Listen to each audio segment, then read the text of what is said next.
மகா ஐஸ்வர்ய லக்ஷ்மி அப்படின்னா என்ன?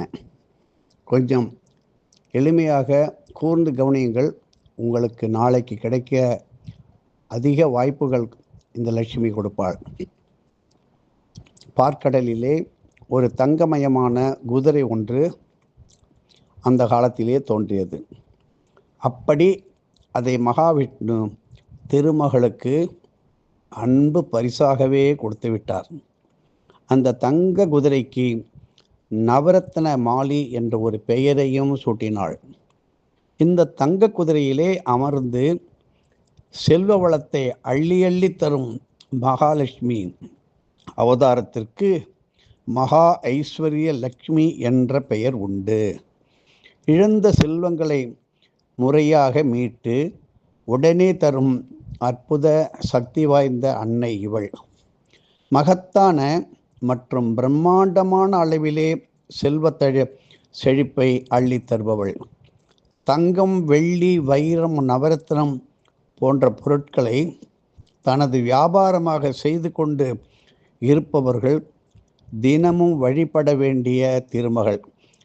ஒரு காலத்திலே பெரிய ஜுவல்லரி மாற்றெல்லாம் வைத்திருந்தவர்கள் இப்பொழுது ஆண்டியாக இருக்கின்றார்கள். எங்களுக்கு தெரியும், பல பேருக்கும் தெரியும். காரணம், அவர்கள் செய்ய வேண்டியதை செய்வதில்லை. இப்பொழுதெல்லாம் எப்படியோ பணம் சம்பாதித்து எப்படியோ ஒரு முதலீடு செய்து அப்படி போட்ட தங்க வைர மாளிகைகள் வந்துவிட்டது. ஆனால் இவர்களும் இதை பின்பற்றினால் எதிர்காலத்தில் தோல்வி என்ற நிலை வராமல் பாதுகாத்து கொள்ளலாமே.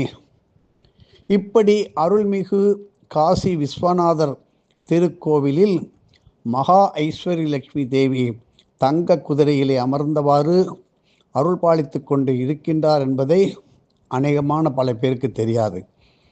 இந்த கோயில் இங்கே பாருங்க, முகாசா பரூர் என்ற ஊரில் இருக்கிறது. அந்த ஊர் எங்கே இருக்கிறது? விருத்தாச்சலம் மங்களம்பேட்டை அருகில் இந்த ஊர் முகாசா பரூர் என்று சொல்வார்கள். இதுதான் இங்கே இருக்கிறது. நாளை போய் தரிசனம் செய்து வழிபட்டு தான தர்மங்களுடன் செய்யுங்கள். ஏதோ கோயிலுக்கு சென்றோம், கும்பிட்டோம், அர்ச்சனை செய்தோம், வந்தோம் என்று சொல்லாதீர்கள். வறியவர்களுக்கு, ஏழைகளுக்கு உதவி கொடுக்க கொடுக்க ஒன்றுக்கு 100 கோடியாக பெருகும் அற்புதமான ஐஸ்வர்ய நல்ல நாள் நாளை திருதியை வெள்ளிக்கிழமை அனுஷ நட்சத்திரம் கூடிய அற்புதமான வளர்பிறை மங்கள மகாலட்சுமி வைபவலட்சுமி திருநாள். எதுவும் என்னுடையதல்ல, அனைத்தும் உன்னுடையதே. அருளாளா, அருணாச்சலா.